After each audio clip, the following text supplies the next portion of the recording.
Hello, everyone. Good evening. Good evening, ma'am. Good evening, Miss Faith. How are you doing?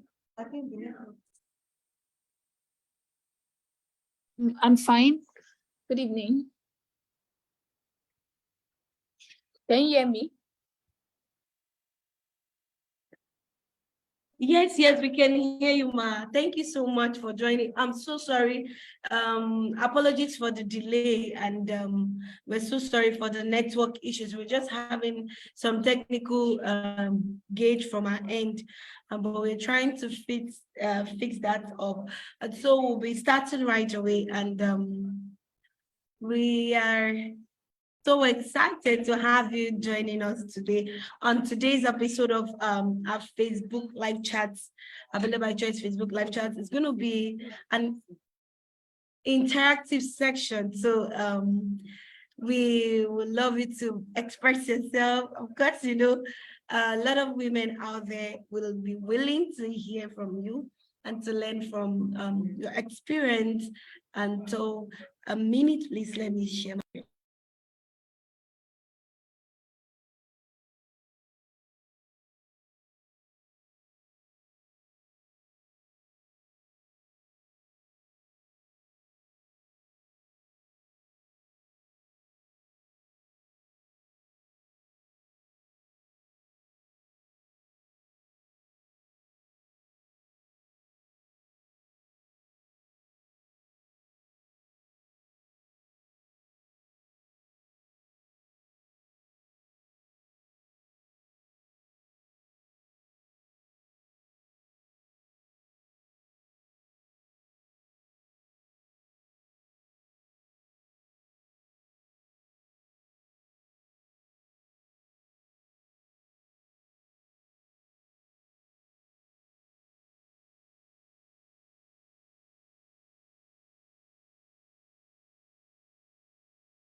Okay, so today we'll be talking about cross-generational sex.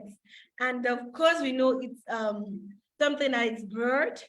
It's something that happens between the elderly and even the younger ones. So, and we've come to see that these are things that causes issues for girls, and there are a lot of complications to it. So I don't know more, and of course you are here to learn from you, ma. So before we continue, I want to take a minute to say a very big thank you to wonderful partners, the AWDF. We say a very big thank you to you for your support. Global Fund for Women, Women First Digital, Moment for Women Alliance, DKT International Nigeria, Cross River State Ministry of Health, UNFPA, Cross River State Primary Healthcare Development Agency. We're saying thank you for your support, your endless support for the Bele by Choice, and to keep this program going. Okay, so on today's episode of our Bella by Choice Facebook live chat, we have an amazing woman in the house. Yeah, though she's young.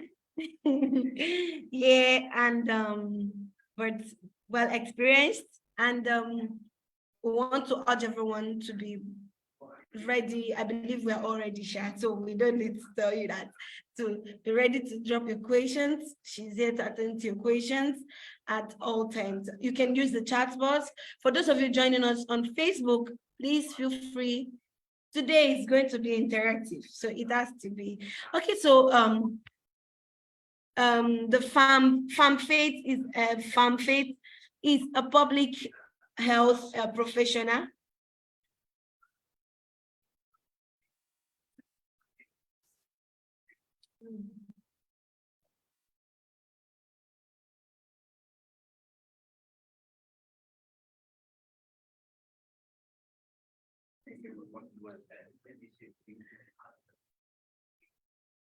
Faith is a public health professional with a passion for impacting the health and wellness of the larger community through a holistic health approach.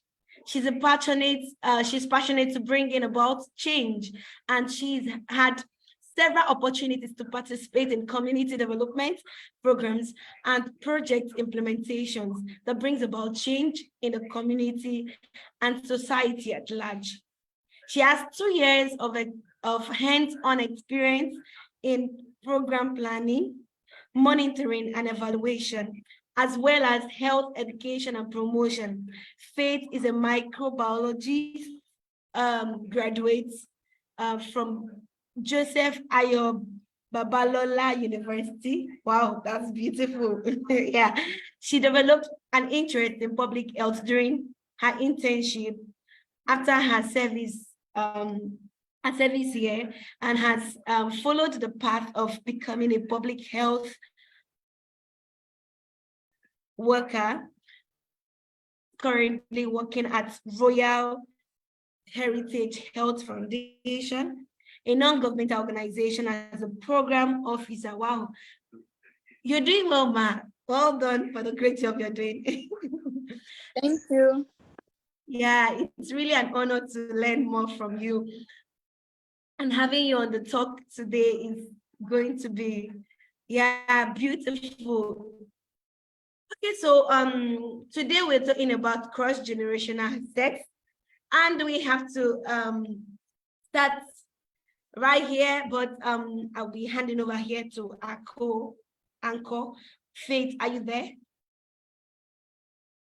Yes, good evening, Victoria. Or Martina, rather. Yes. Yes, Martina.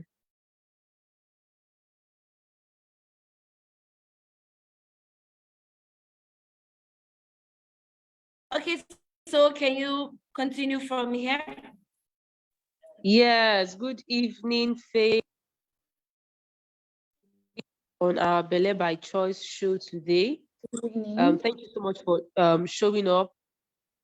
So today we will be diving right into our topic for today, which is cross-generational sex. Now we'll be going to our first question. We do not want to take so much of your time. We have taken enough of your time already. So our first question is this: what is cross-generational sex, and does it affect you? And how does it affect young women and girls? How does it affect the sexual health of young women and girls? All right. Thank you so much for the honor. Thank you for the opportunity to be able to speak out there to young women and girls. And thank you for the network. It's really great what you guys are doing. So I'm going to jump straight to what we have for today, which is cross-generational sex. And I've just as the person, the host have said, I expect it to be interactive. We can say our minds. And I think this is something that is happening in our community, and we all have something to say about this topic. So cross-generational sex refers to a sexual activity or relationship that occur between individuals of different age groups. Particularly, the age groups or the age gap are so wide. So you have sexual activity or sexual relationship between an adult and a young child or a minor group. So for example, you're having a 40-year-old man having a relationship with a 12-year-old, or having a relationship with a 15-year-old. That's a lot of difference, right? So there is so much age, there's so much this much age gap between the two people, between the two parties, and that's why it's called cross-generation. So maybe around the 40-year-old man might be born around 1967, 1970, and is having a sexual relationship with someone born around 2011, 2012. So for example, someone comes to your office and someone asks you, oh, this is what this person, there's this sexual activity between a 40-year-old man and a 15-year-old man. How does that sound to you? It doesn't sound right, right? So even in the communities, in our community this day, we hear such thing and we'll be like, no, there is something wrong somewhere. So that's what cross-generational sex is all about. And so how Yeah, does but okay. all right, but I would say in most cases, Yeah. in the area of finance, Yeah. there are kind of consent given to it. Imagine a girl at a younger age that is giving up for marriage. What do you expect? Of course, cross-generational sex will come in. So I don't think this is I don't think they see this that it has effects on these young girls. Well, yeah, that's a major problem we actually have in our country, because if you look at the laws and the policies we have, especially for cross-generational, or when a child or when someone is allowed to have sex, it differs in different countries though. So from 16 years, 17 years, 18 years, the country expects that such people can give their consent for sex, but people below that find it difficult to negotiate for sex. So it's going to be difficult. You are telling me, okay, it's just like someone telling me, oh, how would a 12-year-old or a 10-year-old negotiate for sex just because of something small you want to give back to her? So that's very strange. That's very strange. That concept is a comma. So you cannot, it's going to be very strange when a 10-year-old, a 12-year-old is giving the consent. And talking about child marriages, it's so common in our country. We know that in so many cultures, but that is something I think the policymakers also have to look at, because it's in their laws, it's in their policies, but nothing is being done about it, especially in the community or in the country we find ourselves. Well, that's beautiful. Thank you so much. You're doing great. Yes, you did. Really, it's really awesome. I love the fact that we get to collaborate on what we are sharing, right? Because just as you said, a 10-year-old cannot negotiate for sex, cannot negotiate for the terms of the relationship, right? So that is true. That's true. Yeah, that will lead to our next question now. Our next question now goes thus: how does cross-generational sex affect young women and adolescent sexual health, and how can we address them? So, Faith, I would like you to come from the aspect of how cross-generational sex, now this issue between the very elderly and very little, like not even elderly men and teenagers now, elderly men and children now, how does it affect the sexual health of these girls? Yeah. Now, so a common effect to this cross-generational sex is the risk to sexual transmitted infections. So many kids, these older men, they are used to so many sexual activities that they've taken things from different sexual activity. So you are introducing your experience into a child who has not done anything in her life. So there is an higher risk of sexual transmitted disease, HIV/AIDS, and so many infections that the child has not even planned for. So this is a major cause to the child. So, and other long-term consequences are emotional consequences, psychological consequences. You will see women who are old now, but they are still affected by what have been done to them when they were much more younger. And that's the long-term effect. So this cross-generational sex is not just about the now. It's about, except God intervenes, some people even commit suicide because of what they've passed through. There are so many stories. You see a grandfather sleeping with a grandchild. That such child cannot concentrate in school. I've had experience of meeting a young girl during one of our interventions, and she was her granddad used to sleep with her, and you will see that girl telling you, oh, because she had so many dreams, she had so many things that she wants to achieve, but she cannot concentrate in school because all she was thinking about is sex. And she was so young, very, very, very young, but she was already introduced to sex early enough at an early stage. So she could not concentrate in school. So this is also another major cause. It impairs their future, it impairs their dreams, it impairs their goals, except there is an intervention by God in their life, because this really is something we need to look at in our communities. And should I go to the out? Can we talk about that? Or we Yes, should go yes. to We can outcome? talk about how to be addressed. I wanted to add something, right? That Okay. I totally agree with all you have said about how it affects them, and how it affects them even when they get older, the trauma that they face. Because it's Yes. something that now it may not be rape. They may just tell the child. For example, now I am currently in Jigawa State, right? And Okay. I have a friend, Yeah. or rather, an acquaintance that said they know of people when that works in the hospital and has people that come there, and most of the time it is issue they are trying to treat the probably the vaginal area of little children. Yeah. Also, in Yeah. an SDG summit I had, we talked about the fact that she was a lawyer. She was talking about the fact that all the cases, she said, in according to her, what 75% of the cases they were trying to solve was rape and sexual orientation for children, elderly Yeah. men that had Yeah. sexual relations with children. And now these children, some of these children become attached to those men. They become Yes. more Yes. attached to them than their Mhm. parents, and Yeah. so it becomes a very huge problem. They cannot think of anything because I feel like that sex does something to this children's brain that is so bad. So now we Yeah. can go on to the part of how can we address it. In your opinion, Faith, how can we address this situation? Yeah. So I think there are several ways we can address this. And one of it is what we are doing right here.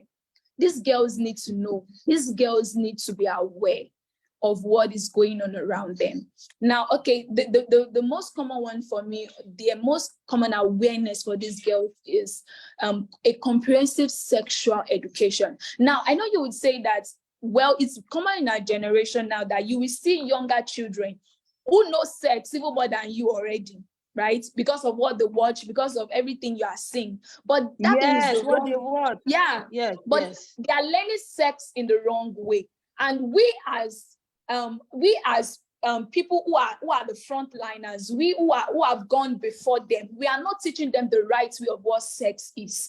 They don't know the safe way to protect sex. They just see it and they think that, oh, there is no even a bright knowledge about what they are doing. So I think we need more programs. We need more things, even in schools. In schools, most times now when we write proposals, we incorporate this in proposals that there should be sexual education in curriculums, because people need to know it, even into homes. You see grown homes. I know we come from some of our homes that many parents don't want to introduce their kids to sex, not like introduce, but tell them, let them be aware about what is going on in their society, because they will learn it from somewhere else. So that is a major thing, this awareness of sex, of what it is, the consequences and things like that. Another thing is strengthening our local protection and enforcement. And I mean the locality now, we enforce laws, we enforce policies. And when I mean locality, you involve people, like, okay, you go to a community, you involve the religious leaders, you involve the community leaders, you involve leaders in a community to start to create change, as small as that. Because these girls need to be advocated for. And if our laws are shaking, then I think we have so many problems. Then there is issue. So we need to strengthen and enforce our laws that protect these children, these females. And the third thing I would say is we need to create empowerment, gender equality for these ladies. Okay, so you cannot, because you see many cases, you see many authoritative figure controlling girls who how would I put it? They don't know how to say no to sex because of what they receive from this figure. Because the figure is trying to, protect, trying to be an authoritative figure. Okay, if you give me this thing, if you please my desires, I'm going to take you to school. I'm going to do, they give all those promises and all. But why can't we not empower these women? Empowered women or empowered girls are less likely to, are more likely to resist and protect themselves from exploitative situation. So we need more empowerment schemes, more empowerment programs for these girls, and also counseling services, more helpline mechanisms. this is common in gender-based violence. I don't know, I think gender-based violence is something that is also related to this. So sometimes when we go Yes. for gender-based violence, we tell them that, girls, speak up, because this is killing you. This is killing you. Especially this happens because they are family members, right? But we need you to speak up. So through those kind of sections, we give them helplines. We say, okay, you can call this number, you can do this. I think we need more of this. We need more of something that girls, these ladies can run to. That can be of help to them, that can help them when they are facing this kind of situation. And the last thing I'm going to say is accessible sexual and reproductive health services. Now, this program, what we are doing right now, this is a platform where girls can know things about SRH services. Like last week, we talked about contraceptives, right? Many of these girls don't know different use of contraceptives. Like the doctor who talked the last week, she said, okay, when you are raped, there are contraceptives for it, right? When you are raped, there are contraceptives you can use. But many girls or many people don't know that these are accessible. These are things that they can get. So I think these platforms are ways we can address cross-generational sex. Excellent, excellent, excellent. I really support. You mentioned the fact that we can handle it through what Belle by Choice is doing. That's one of the reasons why I still stick on with Belle by Choice every single time, because I see the work they do, and I don't even think they get enough accolades or publicity for the kind of work they do, right? And the kind of people they bring on to share knowledge. And yes, it's making it equal. You know, when we are talking about sexual rights, we have most times relegated it to those who are from the ages of 20 and above, or at most adolescent girls. Nobody has really put it towards children, you know. And I feel like the more we do that, it's really going to help broaden their scope. Okay, so Martina, do you want to add anything? Yes. Just like she has said a lot already, because I venture into one today. I was at the Ministry of Health, Federal Ministry of Health in Lagos, and we had some ladies coming in, though they are young, but in respect to accessing some of these commodities. And you know what? They were not given. Now ask me why this will not continue. They were not given. And then we're told, and the person in chat said, nobody should be sent to me, that these commodities are meant for only the staffs that are in this facility. So anyone that needs it should go to the nearest facility around them, a PAC around them to get. And then I looked at myself. I looked at these girls and I said to myself, if this is going on, how can these girls access this? Of course, we should be expecting more of this unintended pregnancy thing, because I'm coming to you willingly to get this thing, and then the commodities are not made available for me. What do you expect? Especially, no, on a normal norm, we know that sex is a need, yes. We know, right? And so, of course, a girl that is coming up would be eager to have this thing. That's especially having maybe some of your peers around you that maybe keeping some friends that have small cash on them, and then they begin to give them. You do not know what they're doing, and then they also see that you feel I should be carried along. I should join them so that they will not say this. This thing commonly happens even in schools. You say, my mother cannot give me, my father cannot give me. What do I do? Let me sell my body and get what I want. And that is what is happening now. That's why you see a lot of them drop out of school. There is even higher increase rate of this unintended pregnancy thing, because of what? I just have to satisfy myself. Now imagine during the scarcity, we can count how many of these girls might have gotten victim of this.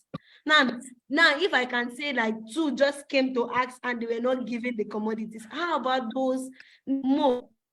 Can we even count others that will be coming in for same or even something similar to that, that are not giving attention for proper attention. So I think what she has just made a beautiful point, that making these commodities accessible for these girls is very, very vital. It's very vital. Thank you very much, Faith. For all right, over to you. Yeah. Okay, so thank you. Before Martina will take over my whole show today. Martina is just talking with so much violence. Martina, be coming down, eh? All right. So thank you so much for your contribution. It's very intelligent. Now we're going to go into our next question. Like just as she said at the beginning of the session, it's a really, really broad topic, and it's a very emotional one as well. Yeah. Now, the next question is, what are the sexual behaviors among women and adolescent girls that can be a risk to their reproductive and overall health? Now, we're talking about in terms of cross-generational sex, and then generally, in the general view of sexual behaviors amongst women and adolescent girls that can pose a risk to their reproductive and overall health. Yeah.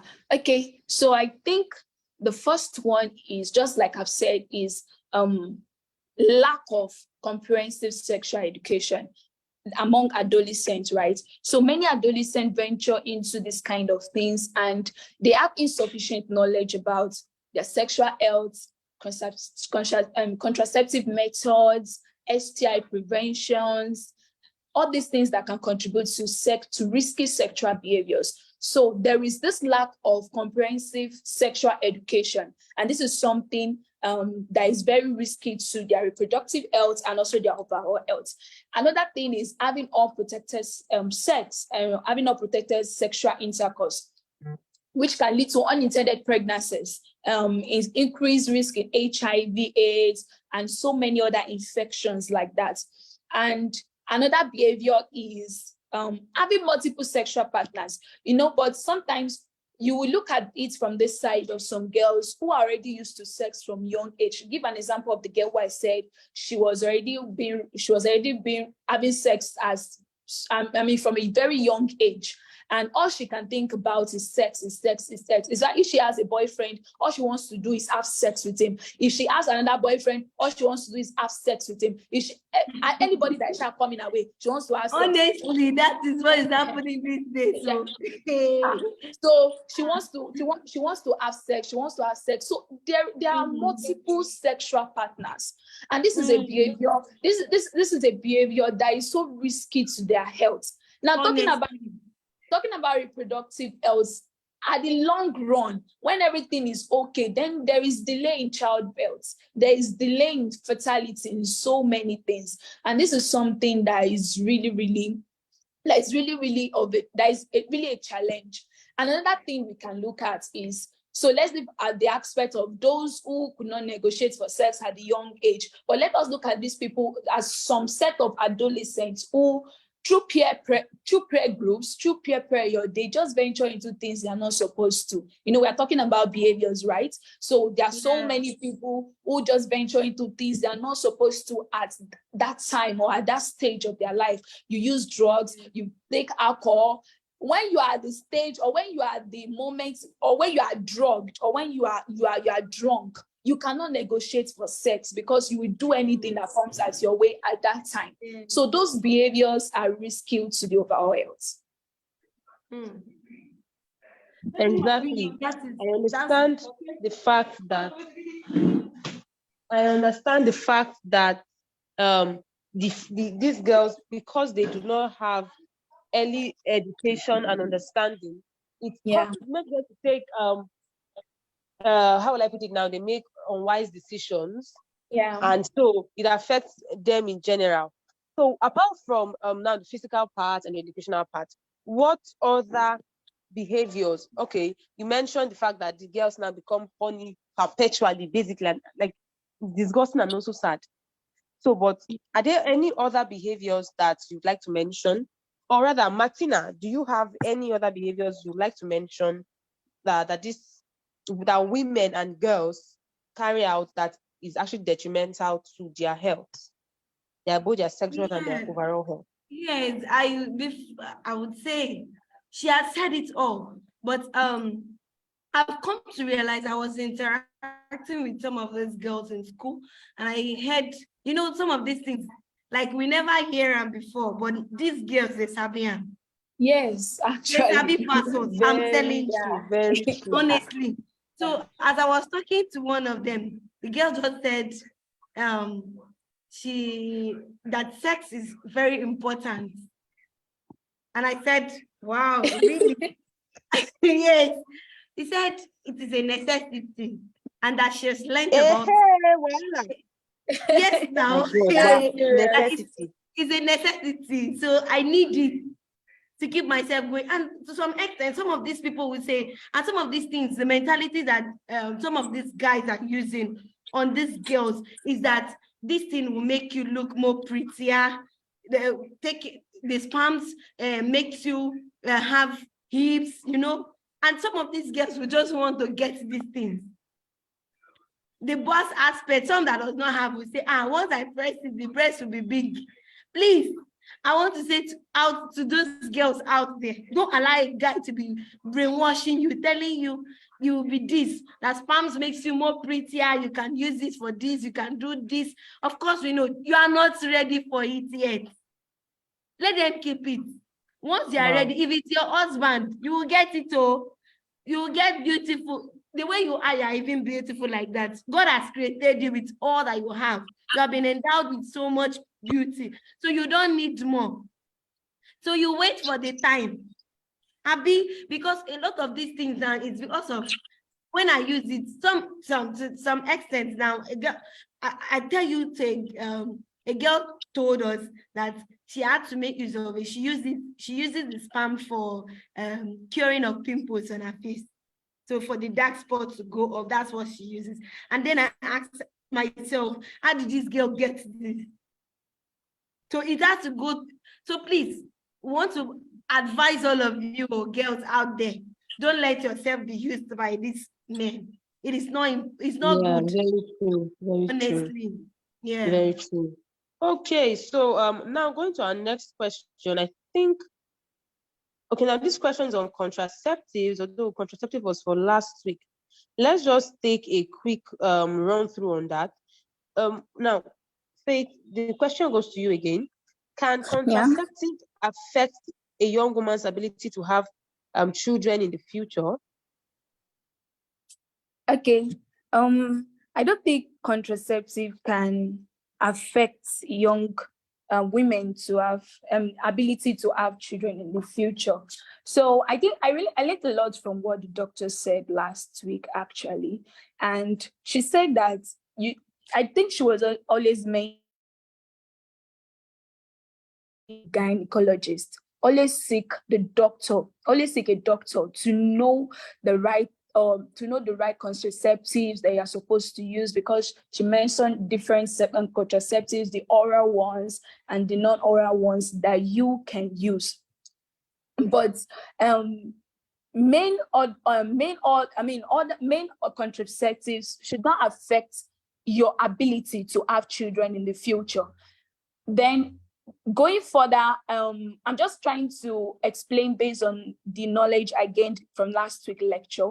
So she said it's possible there might be a delay. Because she mentioned, okay, if you are used to contraceptives, contraceptives is to mimic the fact that you're about to get pregnant, but you actually would not get pregnant. So when you eventually want to stop and you want to have a child, so the few months that you're about to, get pregnant, it might mimic that same behavior. And the body might mimic what you're already used to. So there might just be a bit delay in having child, but at the end of the day, everything will come back to normal.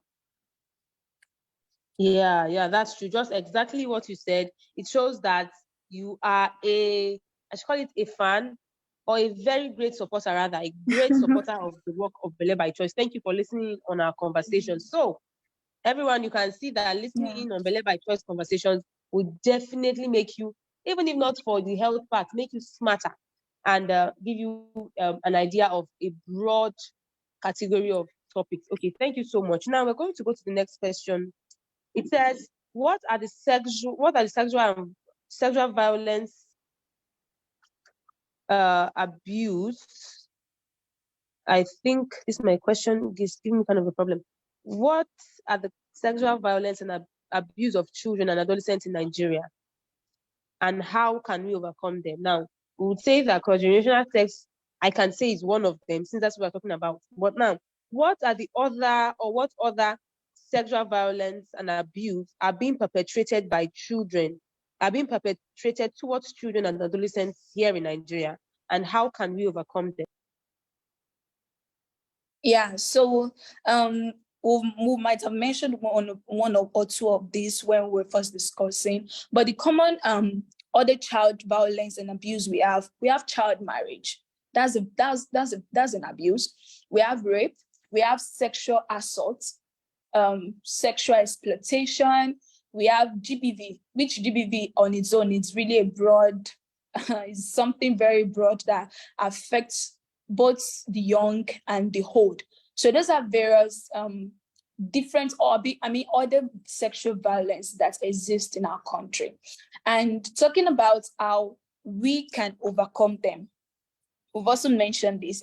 So it's also, we continue to create awareness. We sensitize these girls, continue to sensitize them about what this violence is all about. Just like I've said, when it's just like you being seated in the midst of 20 girls. Research have found out that in the midst of 20 girls, one to three girls have experienced violence before. It's everywhere, no matter where you get to. It might not be physical, it can just be any form of sexual exploitation, sexual assault. A girl is always violated. See, even to the fact that it might not even just be rape, but to the fact that because some girls cannot negotiate for what they want to do, many people, to this point of, elderly ones giving the young ones to watch pornography at a very young age. That's sexual assault, that's sexual exploitation, sorry. So these are violences that occurs in our communities today.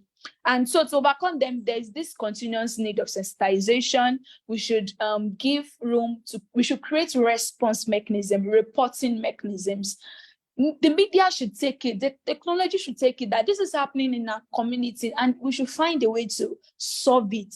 Strengthening our protection system, empowering communities to be able to stand on their own, to be able to challenge sexual abuse in their communities, and also encourage empowerment sections and advocacy in their communities. This is really excellent. I feel like the more we advocate, because they say a problem shared is half solved. The more we share, the more we talk about it, the easier it is to handle, because more people hear it and then they begin to come up with solutions as well. Okay, so we're going to go to our next question now, even as we round up for today. The next question says now, what are the child and adolescents?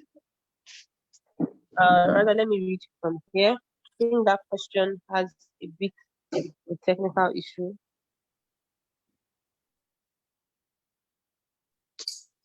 Okay, so it says, what child and adolescent vulnerabilities can cause cross-generational sex? Okay, so major things that cause cross-generational sex are most times deeply rooted causes, and that's why I'm mostly proud to be a social scientist, because we don't look at the immediate causes. We look at the deeply rooted causes of these things. So immediate causes, it's just like you go to an hospital and they ask what you have.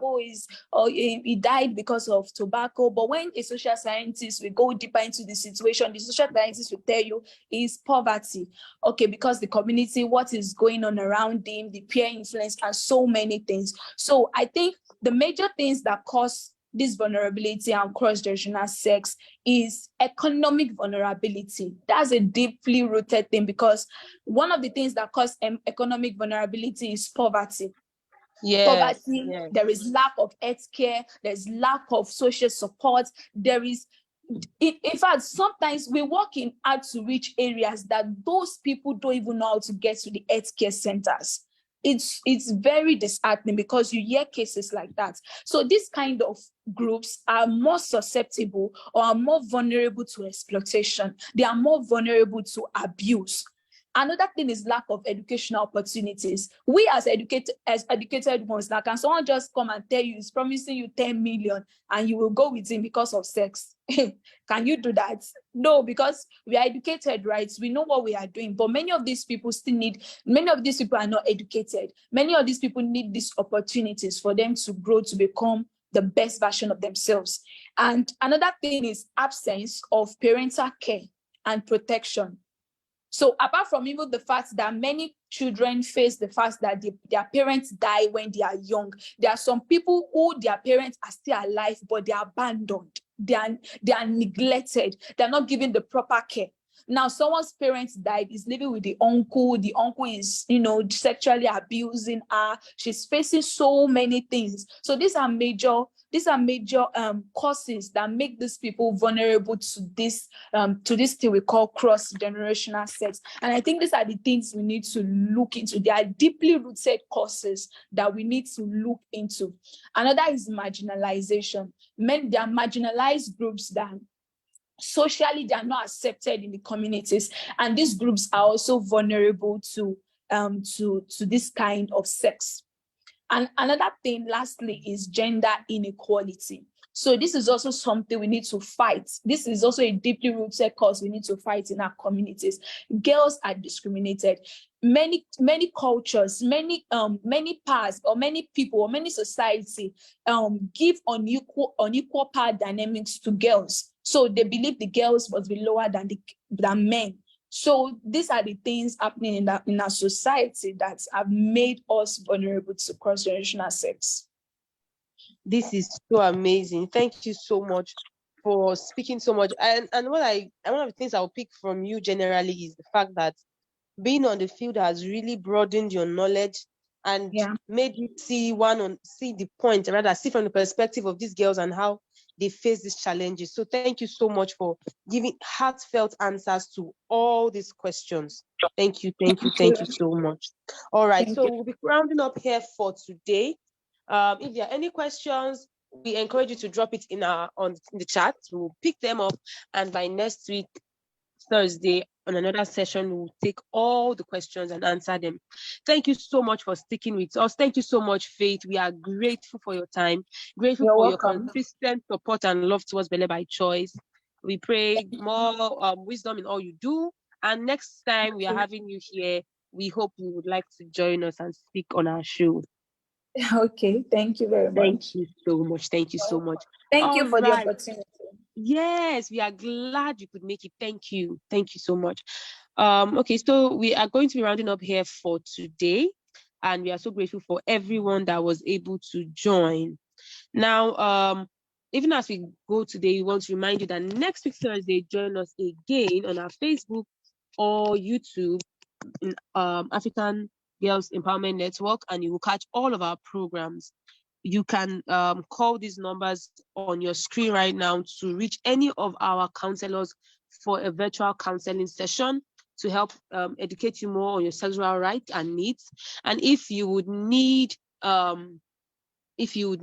physical one-on-one consultation, our consultation in Belle by Choice is absolutely free. We have walk-in centers all across Akwa Ibom and Calabar, so you can just go there and have a one-on-one session. Every other information you would need, you would find easily on our website, www.africangirlsempowermentnetwork.com. You'll find every information you need, our help center, phone numbers and all. Thank you so much. We say a big shout out to all our sponsors, our partners. Thank you for helping us make this work be aired every single time. Thank you so much, and see you next Thursday. Thank you. Bye-bye. Bye, Martina. Bye, Faith. Thank you so much. Bye. Yeah. Thank you. Bye. Bye. See you same time next week. Hope you'll be joining us. You will see. I All right. I actually enjoy your section, so I will once in a while when I'm not. Oh my God, I can see the beautiful lady now. My gosh. Oh my gosh. Oh, Face are so beautiful. Oh my gosh. yes, Thank Yes, she Kenny, you. you have to join us. You have All fine right. face and fine vibe. So we are going to see you next week, Thursday. Thank you so much. Yeah. Thank you so much. All Bye. right. Bye. Bye.